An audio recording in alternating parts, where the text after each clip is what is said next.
โดยสบายดีจอห์นนี่ดักเพ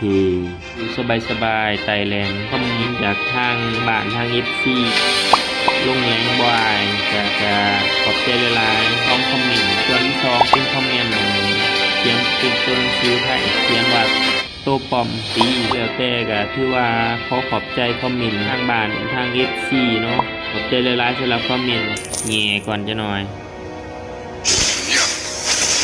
ของประทะก่อนจะหน่อย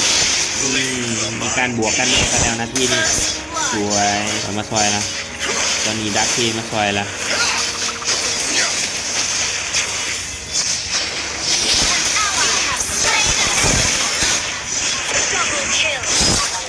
นาทีนี้ปล่อยนี่ล่ะ